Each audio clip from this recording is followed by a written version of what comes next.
the Sahara Desert, one of the harshest climates in the world. A huge expanse of unforgiving rock, scrub and sand, the size of Europe.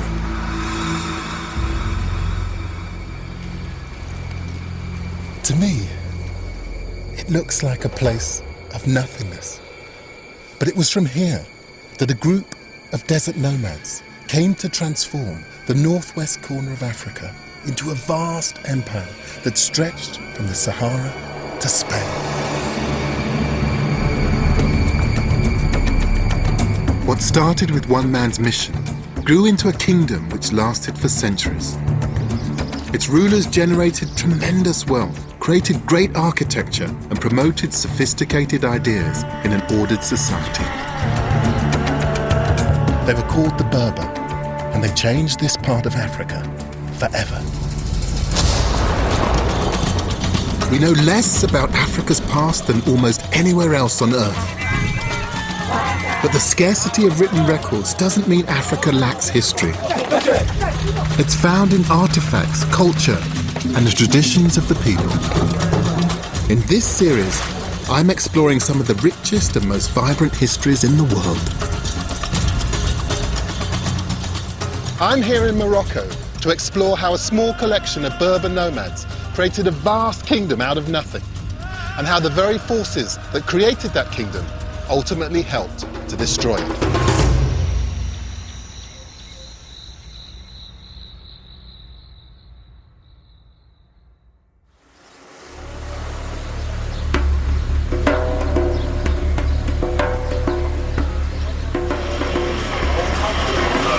(21st-century Morocco), a modern Islamic state whose Arab king claims descent from the Prophet Muhammad. He rules over a country with a culture and a history as diverse as its landscape. Morocco has coasts that face the Atlantic and the Mediterranean Sea, snow-covered mountains almost as high as the Alps, and the bone-dry fringes of the Sahara Desert.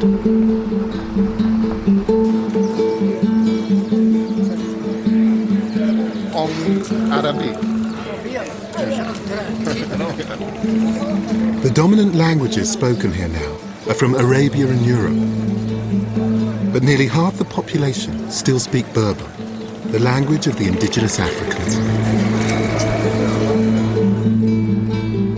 1,000 years ago, this was their land, but there was no sense of a nation-state.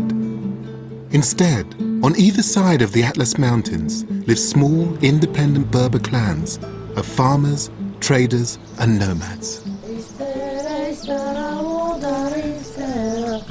These people were Muslim,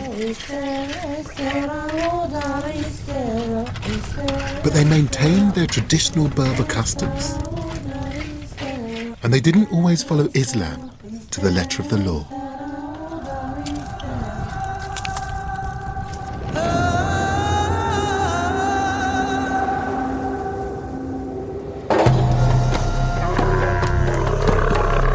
But in the mid-11th century, one man changed everything.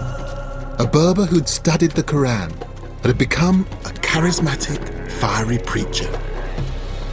Idealistic and uncompromising, he had a clear mission to change his fellow Berbers into proper Muslims, schooled in the strict fundamentals of their religion. His name was Abdullah ibn Yassin, and his travels to Islamic centers of learning had left him a student of a strict legalistic interpretation of the Quran. He started his mission in the Western Sahara, where he pulled together an alliance of tribes and appointed himself as spiritual leader. In so doing, he started a series of events that completely transformed Northwest Africa. In the year 1054, he led an army of thousands of nomads and headed for Sijil Masa, then a major trading post on the edge of the Sahara and one of the most important cities in Africa. Ibn Yassin and his followers were called Almoravids, from a phrase meaning those bound together in the cause of God. They were determined to bind everyone to the cause. They had one simple mission: jihad.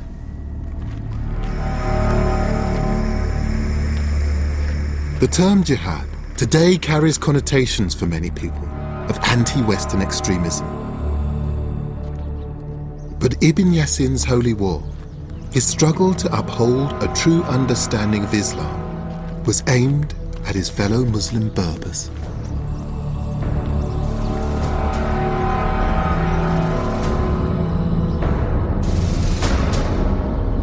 This spectacular ruin is now all that's left of Sijil Masa, a city of well over 50,000 people, built in the middle of one of the biggest oases in Africa.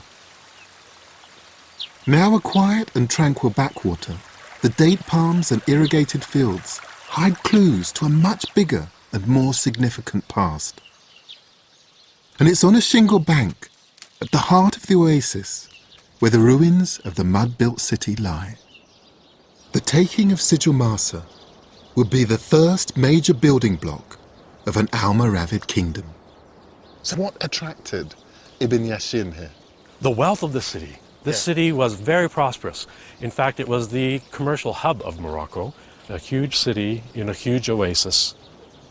Dr. Eric Ross has been involved in some of the recent archaeological studies here that have confirmed why this was such an important prize for Ibn Yassin.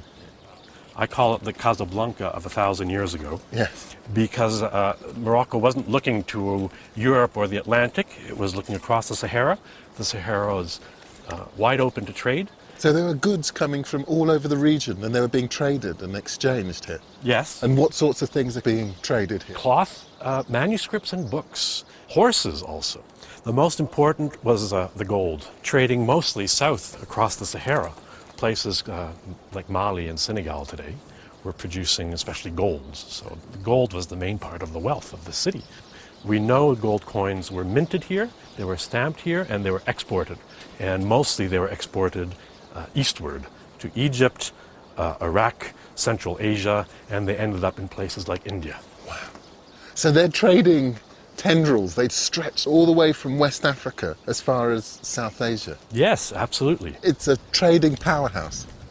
Yes, it is. And the envy of empires across the continent. They all tried to take it, and the Almoravids succeeded in doing that. Once they had Sijil Masa under their control, the Almoravids set about securing the source of the city's gold trade. They crossed 1,000 miles back to the opposite side of the Sahara and seized the trading town of Oudakhost. By controlling the supply of gold across the desert, they had a virtual monopoly on this, the most lucrative of trades. With a considerably strengthened army of weapons and camels taken from Sijil Masa, the Almoravids now had what they needed to carry their jihad beyond the Sahara. But they couldn't have done any of this without another important resource, the key to life itself. Water sustains everything in this harsh climate, and the Berbers had the know-how to find and to move it under the desert. These are Qattara. They're part of an ancient Berber irrigation system. And you see these mounds stretching out across this landscape. What you see on the surface belies a very complex network of tunnels that sit underneath the ground, funneling the water across this landscape. Because water was such a rare resource. These access shafts are all that you see of the gently sloping tunnel system that taps into the underground water table. These systems could take water for miles in this very arid, dry, hot landscape, and to take it where it was needed. And it just says how the Berber understood this landscape, how they worked with it, how they used the small resources that they had to their advantage. With a powerful army, money, and the rallying call of Islam, Ibn Yassin now had the potential to create a Berber nation. the Almoravids' jihad had an unstoppable momentum, but now they wanted to take their brand of Islam to every Berber. And that meant crossing the Atlas Mountains.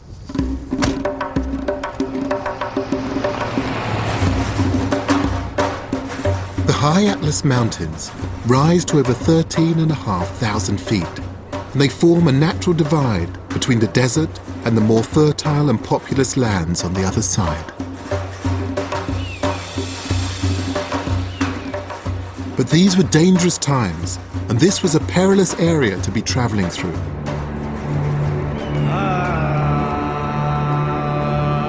1,000 years ago, these valleys would have carried one of the main trade routes through the mountains, and that made it attractive to thieves. Ibn Yassin and his men were in bandit country. This is called the Road of 1,000 Kasbahs. And Kasbahs are these fortified houses that were once owned and used by Berber merchants. These buildings would have often been used to house things like gold and silks that came across the desert. And they had to be fortified because this was a dangerous territory. These are beautiful buildings, but their fortifications give a sense of what it was like in those days.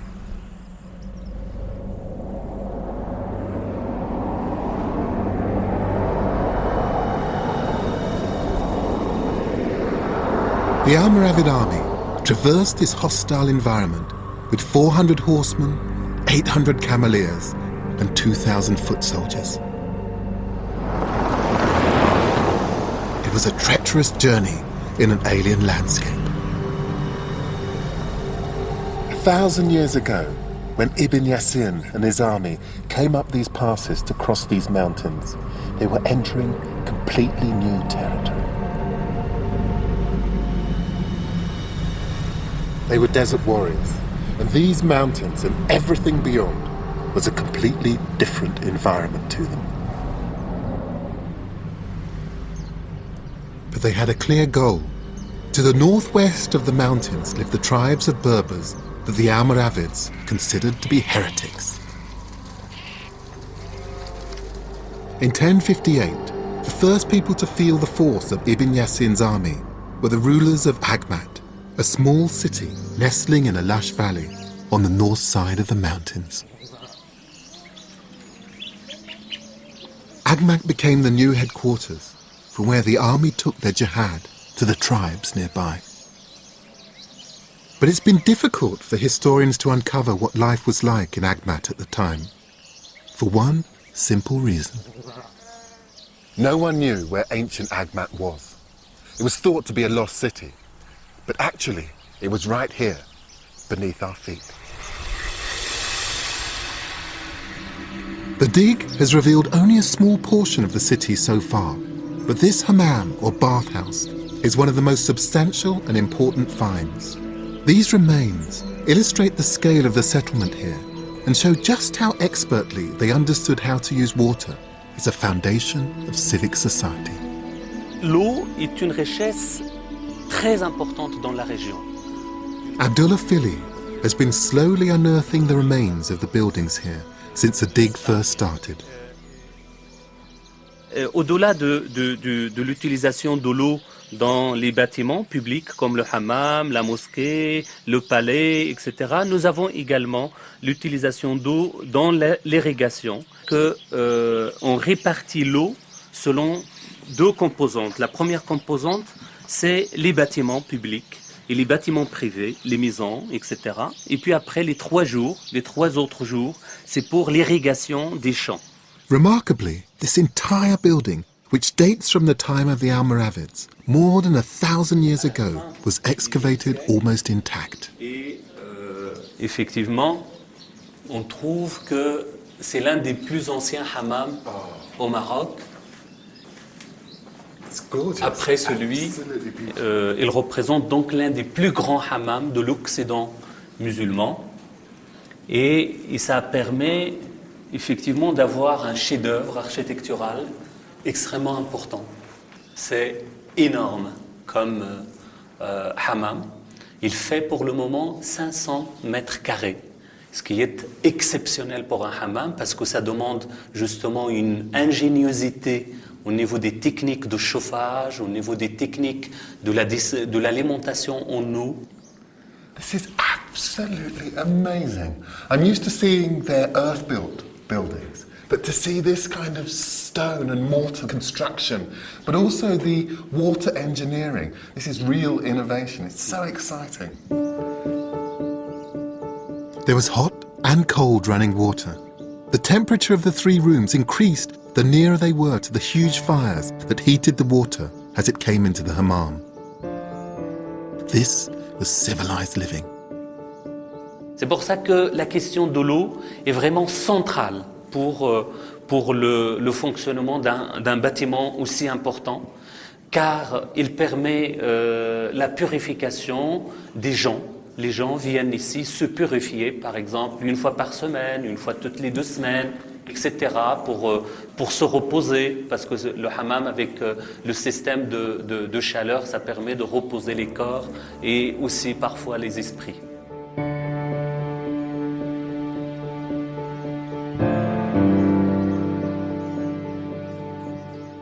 These were people who came from the desert, for whom water was a precious resource. This is more than a bathhouse.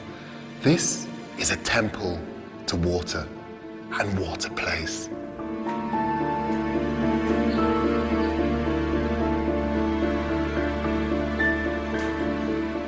The Almoravids were beginning to appreciate city life, but there was a problem.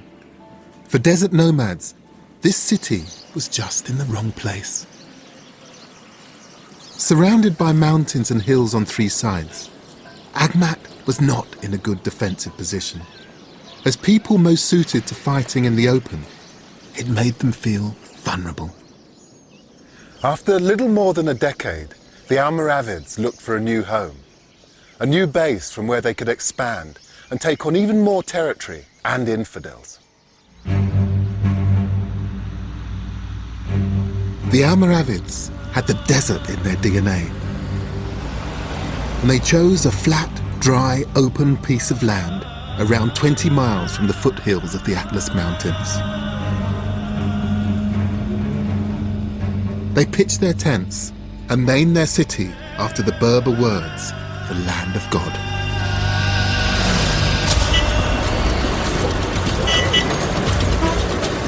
It was called Marrakesh. The founding of Marrakesh in 1070 represents a point when a loose band of marauding jihadists become an imperial force to be reckoned with. What began as a collection of tents rapidly became an established city. The Berbers who settled here were offered security in return for their taxes, and that paid for the further expansion of the Almoravids' territory. The movement seemed unstoppable.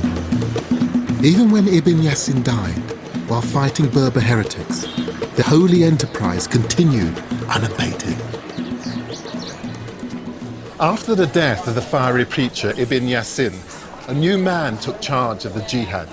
His name was Yusuf ibn Tashfin, and he made a greater contribution to the dynasty than any other man. He turned a fledgling kingdom into an empire. While Ibn Yassin had been the spiritual leader who'd inspired the Almoravid movement and led it out of the desert, Ibn Tashfin would take the dynasty even further. It began with Marrakesh. Katara were dug to supply water to the growing population, and walls were built to surround it. The street that we are, Yes. it was made at this time. This street. And especially the walls we will see, the walls were made at this time. Former Minister of Education, Professor Mohammed Khanidri, knows Ibn Tashfin's city well. What sort of man was Ibn Tashfin? What was he like? Yes, Ibn Tashfin was a very high man, very courageous, and beautiful, handsome. Beautiful, handsome, yes, handsome. And he was especially very curious and very strong man. very strong man and has a big personality. And how did he change Marrakesh? He said that here we'll have a palace, here we'll have a commerce, here we will have an administration. And he make a very good plan, and he began to make construction of that, to realize. Really? Yes, yes. So he built these streets? And Yeah, the street was made at this time, Yeah. just like as you see it now, with the commerce and with the sellers, the seller of everything, vegetables and also spices, and with colors, smells, and many smells, many colors. It was like that since long time, since the 11th century. So wandering around here, you still get a flavour of the days of Ibn Tashfin? Yes, of course, yeah. The walls that Ibn Tashfin commissioned have been rebuilt many times. But one of his original gates, the Bab de Kala, still stands. It's huge, but it's remarkably simple. The architecture of Almoravid is very simple. The Almoravid came from the Sahara, and they were Muslims. And they have the philosophy of Islam, which is that you have harmony, you have beauty, but simplicity. I love that, the idea of harmony, of beauty, of simplicity, all of those things together in this gate. And every time you pass through here, you're going to remember that. And for those people that felt part of this community, they were tied together by that simple, beautiful philosophy. And I think it's a philosophy of life. But it's something which begins here. That's right. The Almoravids had created a worthy capital. Now they set about establishing an empire. Their army took the jihad north, taking city after city, expanding their influence east as far as Algiers, well beyond what we now call Morocco. Back in Marrakesh, the Almoravid reflected on their extraordinary achievements. It had taken 26 years from their first incursion out of the desert with the taking of Sidi Massa to the point where they controlled the whole of northwest Africa. Their next move extended the Almoravids' jihad beyond anyone's expectations, north into Europe.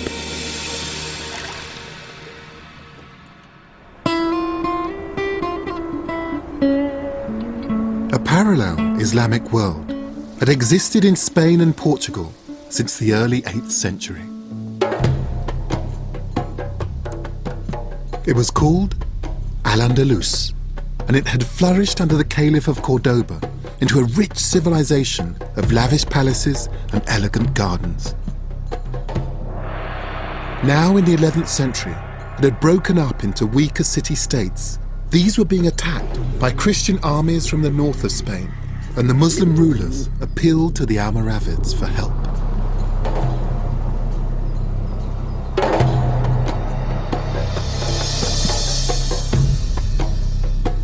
Yusuf ibn Tashfin helped repel the Christians, but he was disgusted at the decadence of the Muslim princes he'd agreed to help. Ibn Tashfin had enough of these party princes and their moaning. He also disliked their lack of dedication to Islam. But he decided he had an obligation to save the souls of their Muslim subjects. And in 1090, he returned in force and deposed their rulers one by one. The Almoravids now ruled over a vast kingdom that reached from the Sahara to Spain and from Africa's Atlantic coast to Algeria. Never before had all this Muslim territory been united under one management. One kingdom, united politically and spiritually. And it was the so-called barbarians of the desert that had done it. The beating heart of the kingdom was Marrakesh.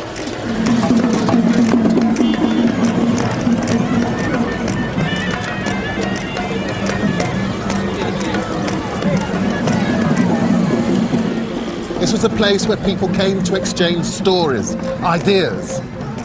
Stories that had been traded across the desert from as far away as West Africa. Stories that had come from southern Europe, from the Middle East.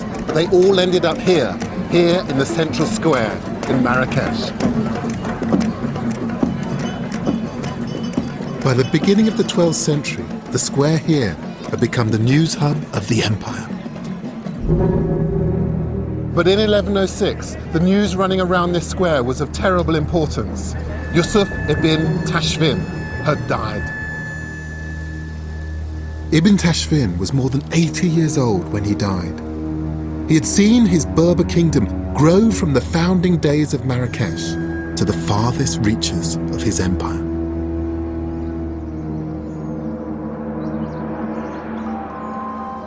But now, the warrior king was dead, and the mantle of ruler of the Almoravids dynasty passed to Ibn Tashfin's 23-year-old son, and a very different era began.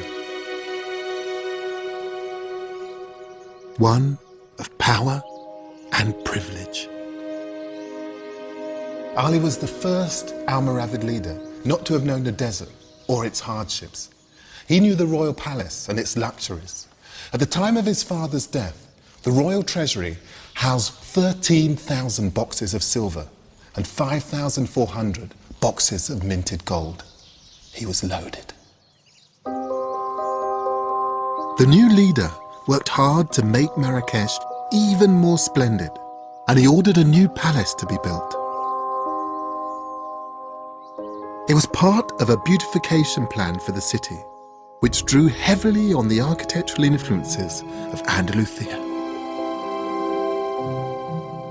It was thought that no buildings were left that could show us what Ali's grand vision might have looked like. Then, in 1952, buried under some outbuildings, they found this.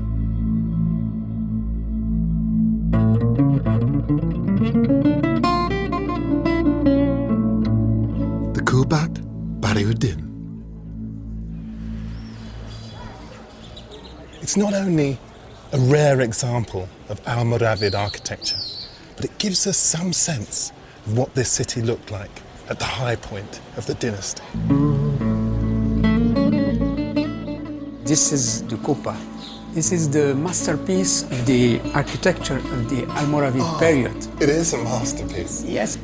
Professor Mohammed Al-Faiz has written extensively on the buildings of Marrakesh. And I think that the architects came in from Andalusian Spain. They make this jewelry, this very, very beautiful. It's unique in the architecture of Morocco. Look at this simplicity of lines. Yes.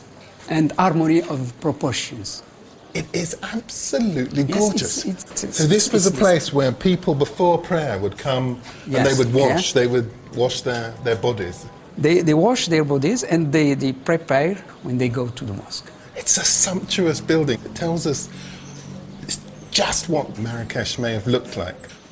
It must have been a place with fantastic architecture and also very, very wealthy people who were obviously living the high life. It's a very rich civilization because Marrakesh was a capital of empire.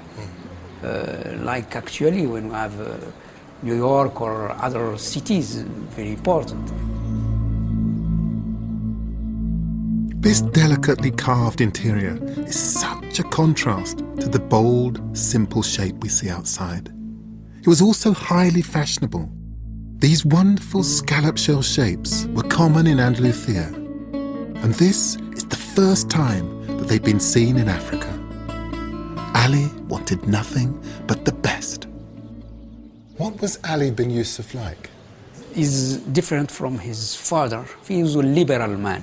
I think that the reign of Ali bin Yusuf is very important because with him we have the development of architecture, of cultural humanities, poets, and it's not the same character of his father.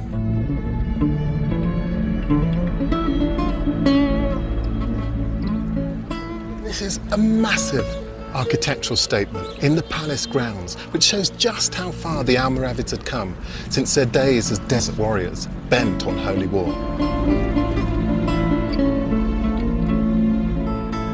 But while Ali beautified the Almoravid capital, the kingdom was starting to slip from his grasp.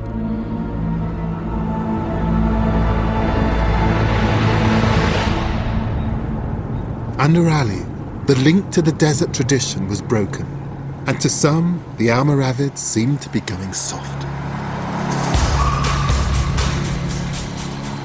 High in the mountains behind the city, a force even more powerful than the Almoravids was stirring.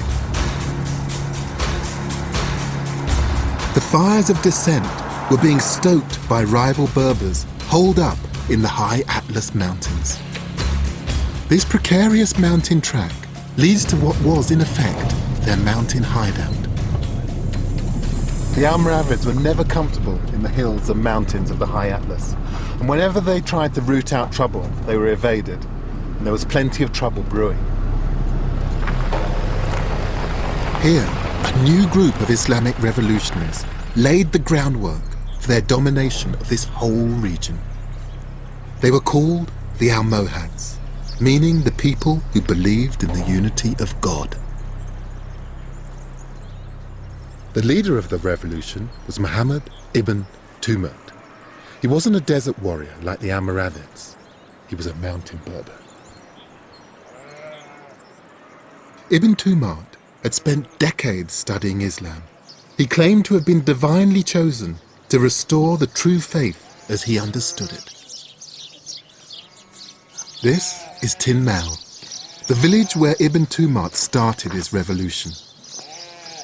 From here, he preached against the arrogance and corruption of the Almoravids. Professor Mohammed Rabataddin has studied the power struggle that developed between the Almoravids and their fiercest critic. La société marocaine, à cette époque-là, était une société purement musulmane. Ibn Tumurt, le rôle d'Ibn Tumurt n'est pas faire l'islamisation ou faire une deuxième fois de l'islamisation de la société. Non. Ce qu'il a fait, c'est une politisation de la religion pour faire ou pour donner une légitimité à son projet politique. So your interpretation is that the religious manipulation of the text was something that Ibn Tumurt was spearheading as a way of changing regimes.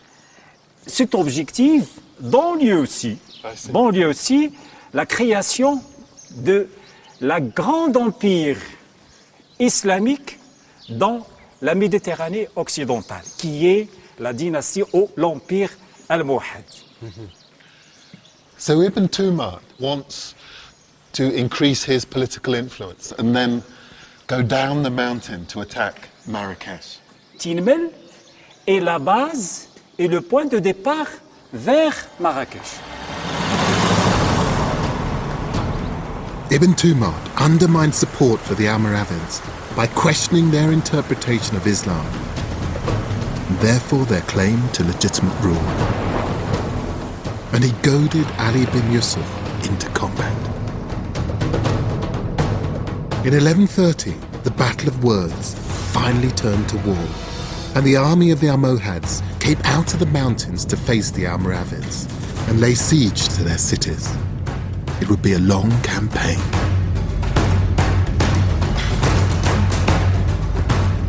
In Marrakech, the city walls were reinforced and rebuilt by the Almoravids in direct response to the Almohad threat. A culture based on nomadic traditions and tents turned in its most desperate moment to huge walls like this to protect themselves. But their ancient belief that walls imprisoned rather than protected proved true as they became increasingly confined to the city.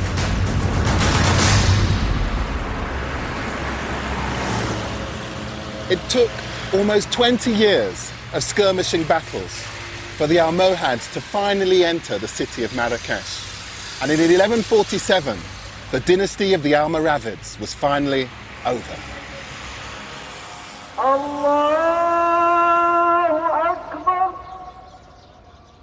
Once inside the city walls, the Almohads wanted to stamp their authority on the city, and they started by replacing the most significant of the Almoravids' buildings. This is the Kutubiyya Mosque, named after the Al-Kutubiyan, or the booksellers who used to ply their trade here. It's also Marrakesh's most important building.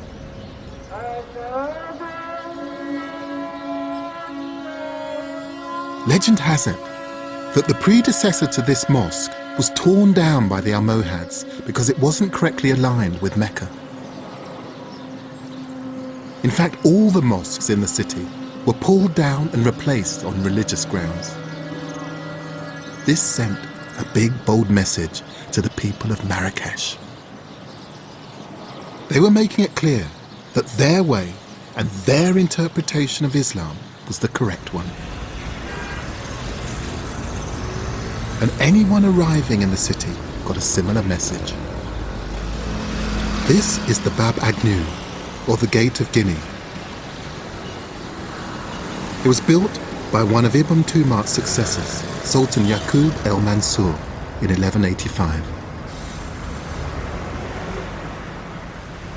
It's a beautiful gate, this one, so ornate. This is an Almohad gate, and it's so different. Earlier I just did a quick sketch of the Almoravid gate, and the Almoravid gate is just one of those perfect, very, very simple gates. But this one, so different from the Almoravids, and that modesty. It's so much more sumptuous.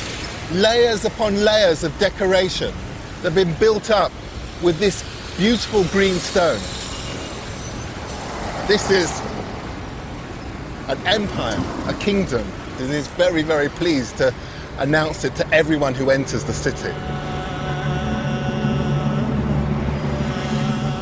Almost everything the Almohads built seemed more substantial, more impressive than that built by their predecessors. And that included the Berber kingdom. Just like the rulers before them, the Almohad used Marrakesh as an imperial base for an expansion even more ambitious than their predecessors. The Almohads took over almost all the territory previously run by the Almoravids, and they also seized the neighbouring lands of Ifriqiya, which stretched into what is now Libya. In Spain, they took Andalusia and made Seville their second capital after Marrakesh. Under the Almohads, the kingdom was to become an even stronger force in the Mediterranean than the Almoravids had been. Bonjour, Monsieur. And their wealth and ideas went hand in hand. Here in the Bank of Maghreb is evidence to show how both dynasties used their currency to spread the word of Islam. This is a gold dinar. Yeah, it's from Sijil Masa, Almoravid dynasty. I see. That's beautiful. With an Arabic inscription right in the center. What does it say on there? ومن يبتغي غير الإسلام دينا فلن يقبل منه وهو في الآخرة من الخاسرين. It shall not be acceptable that anyone takes a faith other than Islam.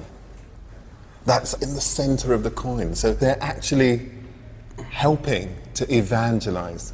Those coins will circulated of a lot of Mediterranean Sea.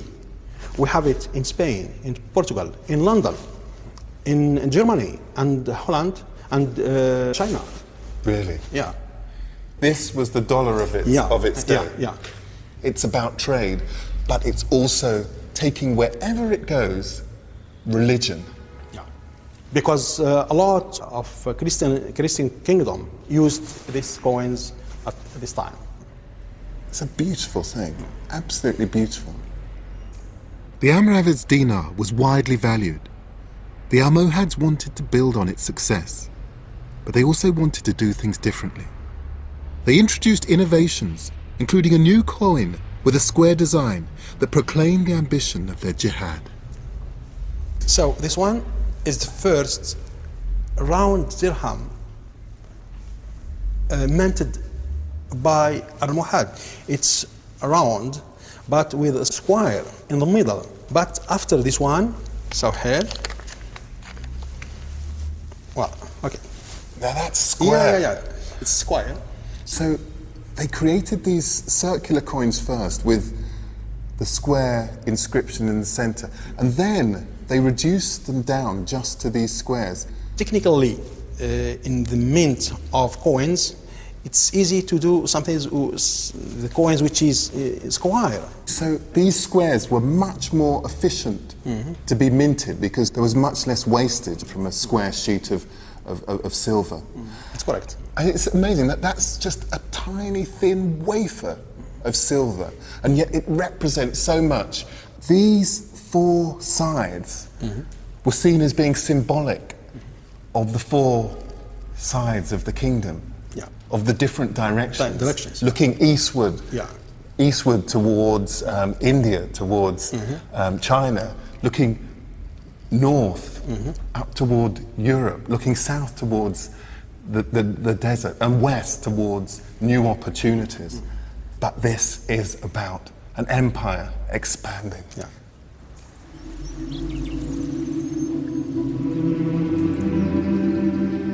Under the Almohads, the Berber kingdom had become extraordinarily powerful and wealthy. They undertook increasingly ambitious projects to reflect the magnificence of their empire.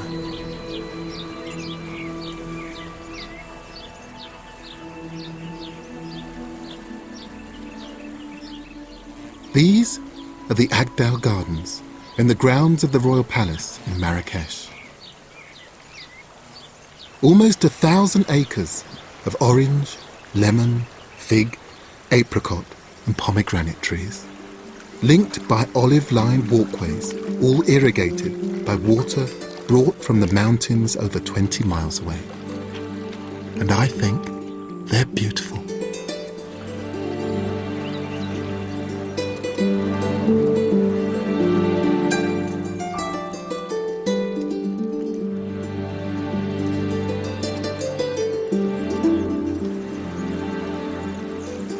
Gorgeous place. This is the Almohad using water in such a luxuriant way. I mean, this setting was meant to be a place in which you could come and reflect on this landscape. And what they're using are all the traditional constituent parts of Berber culture. You have here water, you have the palms, you have olives, you have fruit trees. These are things that they would have had in their oases. But what they're using them for here is for recreation and just simply for people to come and reflect on the beauty of Berber culture. And even today, hundreds of years on, who can doubt that they succeeded?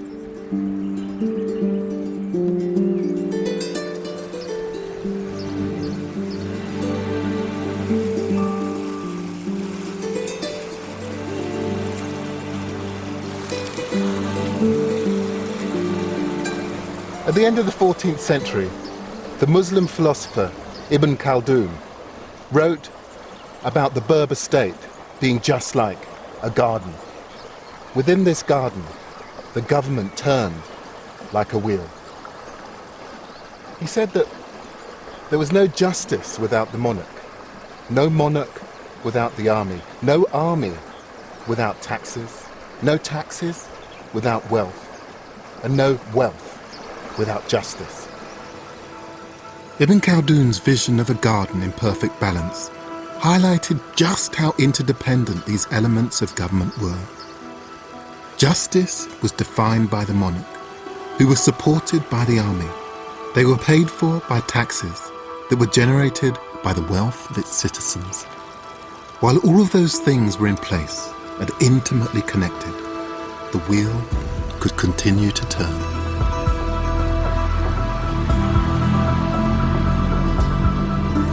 And 240 miles north of Marrakesh is a city that shows how well the system worked while it remained in perfect balance. Its Medina is probably the most complete medieval city centre in the world, a place that has changed little since the days of the Almohads. This is Fez, one of the great cities of the empire. Then as now, a great centre of trade. From here, the Almohad traded in things like sugarcane and cotton, like gold and copper and pottery. But some of the most significant things they dealt in were ideas. In spite of their religious views, the Almohad were not intellectually repressive. The ancient University of Fez attracted thinkers and scholars from right across the Mediterranean. Deep in the centre of the old Medina is a theological college. It welcomed hundreds of scholars through its doors during the years of the Almohad reign. Librarian Abu Bakr showed me some of the most priceless books in the collection. And this volume is actually illuminated, and that some of the words are picked out in gold, and this plate here. Written by Ibn Tumar, he describes in detail his interpretation of the finer points of the Quran. Oh! Look at that. You'd come in here obviously to learn, but this is just so uplifting visually as well. It's just such a privilege to see. It's just the richness of it. ازدهارا علميا كبيرا وحركة علمية كبيرة تجلت في الخصوص في ظهور شخصيات مرموقة في مختلف العلوم، سواء في مجال الفكر أو التاريخ أو الطب والفلسفة وكذلك العلوم الشرعية وباقي العلوم الأخرى. One of the scholars who worked here, perhaps surprisingly, was Moses Maimonides, still regarded as the most important Jewish philosopher for the past 2,000 years. And this beautifully bookworm-ridden volume was written by another of the intellectual titans that were based here, the Andalusian philosopher Ibn Rashid, known in Europe as Averroes. Oh, look at that. Most famous for his commentary on the works of Aristotle, he was a significant link between the ideas of ancient Greece and medieval Europe. Page after page. On its extremely delicate, wafer-thin pages are his thoughts on Islamic law. وعنوانه بداية المجتهد ونهاية المقتصد وكتاب في الفقه. فهذه الفترة عرفت يعني ازدهارا فيما يتعلق بمجال التأليف. It's fascinating because these are figures who talk about Islamic studies, but they're putting it into a much wider intellectual context. Here there are all of these great thinkers all working together, and they're pushing philosophy, pushing on astronomy, pushing on a number of great disciplines further than anywhere else in the area around the Mediterranean. ونحن عندنا في ديننا في الدين الإسلامي قولة تقول أو حكمة أن الحكمة هي ضالة المؤمن أينما وجدها. يعني هو يبحث عن الحكمة أينما كانت، فهو يستفيد ولا يتحرج أن ينفتح على كل العلوم سواء كانت علوم إسلامية أو غير إسلامية، فهو يستفيد منها ويعني يحاول أن يوظفها في علومه. These weren't just people who were interested in business, in conquering their neighbours. Just look at this. They knew beauty and they knew how to celebrate it. These are exquisite books. Absolutely exquisite.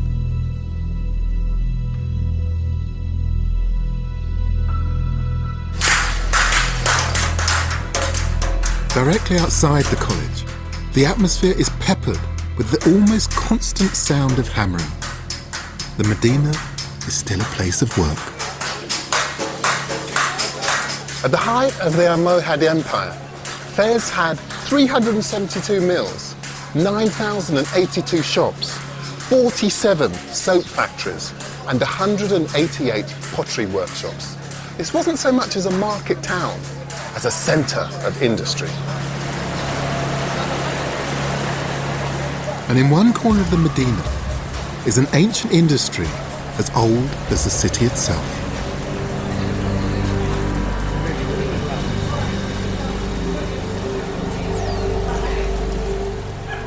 Guarding and protecting the priceless books and their precious contents was some of the finest leather in the world. And it's still made today, as it would have been during the Almohad's reign.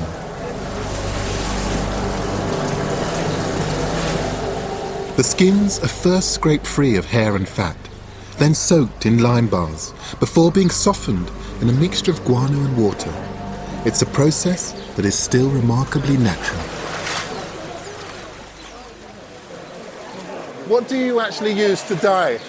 This is a herb that you're using to dye it. هذا كيكون حارش شويه مجهد. هذا طبيعي غير ديال الشجر. هذا غير ديال الشجر هذا كيطحن وكندير. This is all natural. So this bright pink is a natural substance. So this process literally has remained unchanged for hundreds of years. هذه بلديه ما عندهاش شي تحسن غير هذه الخدمه ديالها هي اللي تبقى. Way before Henry Ford famously created his factory for assembling cars, the Berbers of Fez already had a production line.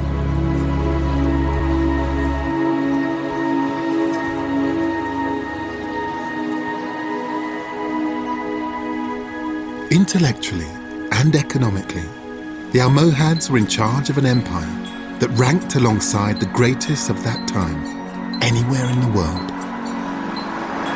This was the high point of the Berber kingdom, but controlling such a massive realm brought its own problems.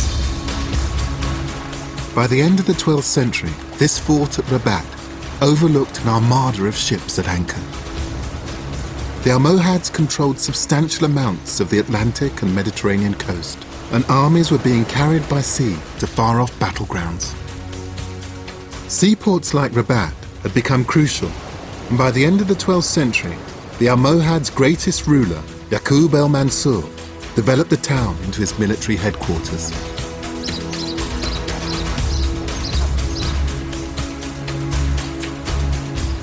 First came the fortification of the old town with ramparts and gates, and then, in 1195, something really grand.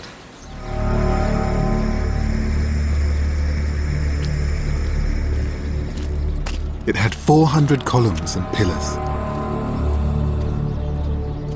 It was big enough to hold an entire army, and it would have been the largest mosque in the Islamic West, if not the entire Muslim world. As ambitious as the great Roman architecture of North Africa or the buildings of Mecca, it spoke to their heritage and to God, and it was as permanent a statement as could be made. But we'll never know if this would have been the grandest mosque in the world, as this isn't just a ruin, it's an unfulfilled dream. The reason why there's no top on the minaret or roof on the prayer hall here is that in 1199, only 4 years after work started, Yaqub el-Mansur died. The mosque remained in this unfinished state. His grand vision was never completed. El-Mansur was the last strong leader of the Almohads, and his death marked a critical turning point. It was the beginning of the end of the Almohad dynasty.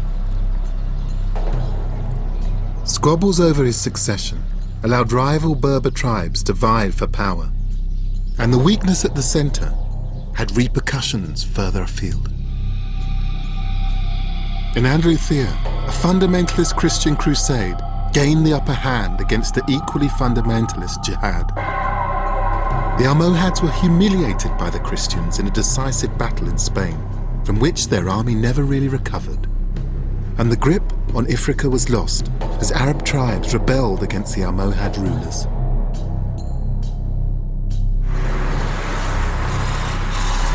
Professor El Faiz has studied the factors that led to the decline of the Almohad's Berber kingdom.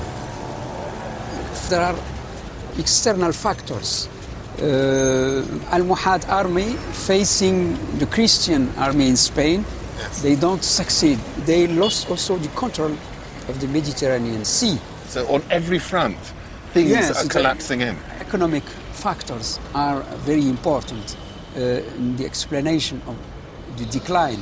They don't control the trade. There is no money, no budget to control population.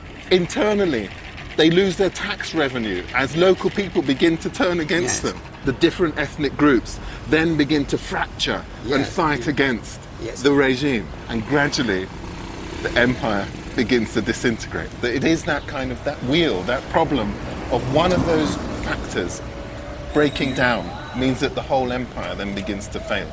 All these factors contribute in time to the collapse of this dynasty. In 1269, Almohad rule ended when a rival Berber dynasty seized power in Marrakesh. The collapse of the Almohad Empire didn't happen overnight, it happened over decades. But nothing that followed could come even close to what they had achieved. None of the Berber dynasties that succeeded the Almohads was powerful enough to rule North Africa. Attempts to return to the glory days of the Almohads failed.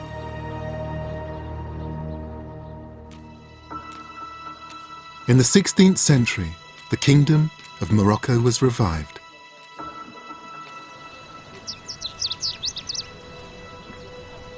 But this vast palace was built by a different dynasty, claiming the right to rule as true interpreters of Islam.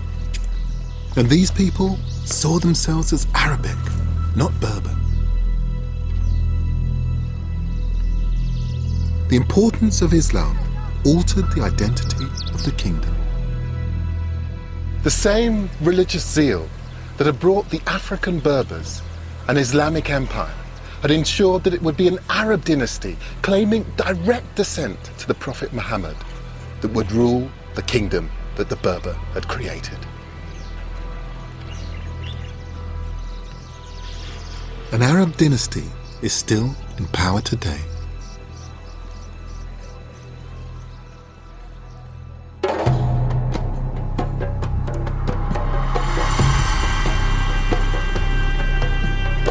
After 5 centuries of Arab rule, many now think of Morocco as an Arab state with an Arab history.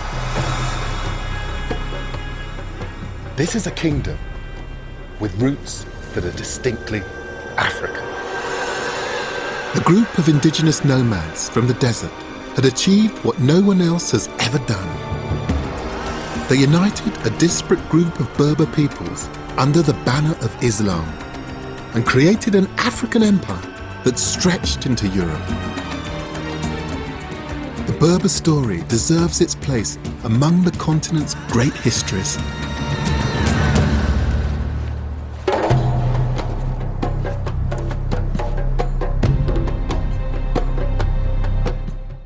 And the last of Lost Kingdoms of Africa is here on BBC4 at the same time next week. Next tonight, a radical take on conservation as Storyville meets the Earth Liberation Front in an Oscar-nominated documentary.